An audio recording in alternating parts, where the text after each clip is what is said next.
Welcome to GIS Gallery. In today's tutorial, I'll be showing you how to work with CSV files in QGIS. We'll start by plotting points from a CSV file and converting them into a shapefile for better geospatial analysis. Then, I'll walk you through the process of joining a table from a CSV file with a shapefile's attribute table, a useful technique for enhancing your geospatial data with additional attributes. Whether you're new to QGIS or looking to expand your skills, this tutorial has you covered. Let's get started.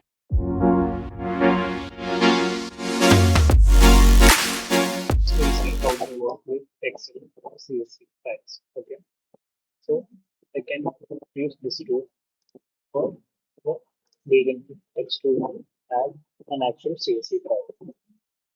So I can here it's for asking for file name. So I will just browse over to where I have my data. So I have my CSV file there. Along there. Okay, by now it's CSV separated files. And then I will have to. So if we come over and find that file, you can see that it has this kind of thing. So it has the latitude and longitude. So you can actually plot this in your QGIS. Okay, by using these two fields. So to do that, we find open it, and then in geometry field definition, you have point coordinates. Okay, so you'll be giving your x and y fields here. Okay,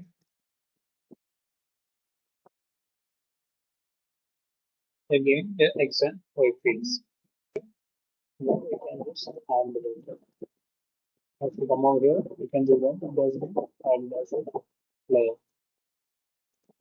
But then we have to know that this is actually a temporary file. Okay, so if you want to save this as a feature class or a shape file, you have to always go to export, save feature class, and for some format you can give the file name, you can give the level name, then set the for the system, also you can give the location, right? So to save it, if I click OK, it will be exporting as a shapefile. But right now, it's just the points in our Excel that's been plotted here.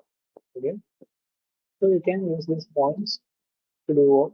To give to plot it, right? Okay. The next thing we can do with an Excel file is use the data in our CSV to join it to a feature class or a shapefile that we have. Okay, for example, if I have the data, okay, so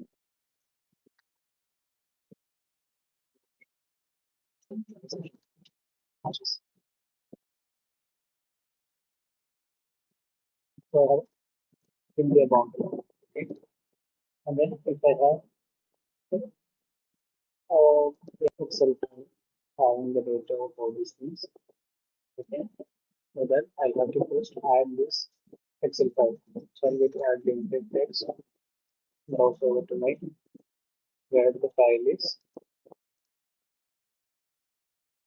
and then in here I will be setting it as non-geometry. Okay, so I just want to be observed. So if you come over here, press the here, right? So now let's see how we can add this data that is in CSV file to the attribute of this, our shape file. Okay, for that, I click on the attribute class of the shape file, set properties, and then in here we have joins. Okay, click on the plus button, join layer, be my CSV file. Join field will be state name, will be state name. So these two are the common fields, which means this field has the state names. This field has the state names in the CSV file. This field has the state names from your shape file. Okay, and if you come over here, you can select which of fields you want to be added from the Excel or CSV to your shapefile. Okay, so I'll be clicking these ones.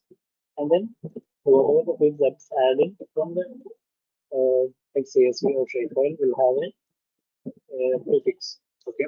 So I just said that I don't want any prefix. Now if I click apply and OK, I will come out to incident, those fields have been added here. See, state duty, latitude, longitude. So these fields have been added here. Now you have to remember these are temporary data. So if you want it to be permanent, you'll have to always export, save feature, and then save it. So when you open the same file, it will have the attribute data added. That will be permanent. Alright. And when you have done that, you can actually find other processing that can be done on. Okay.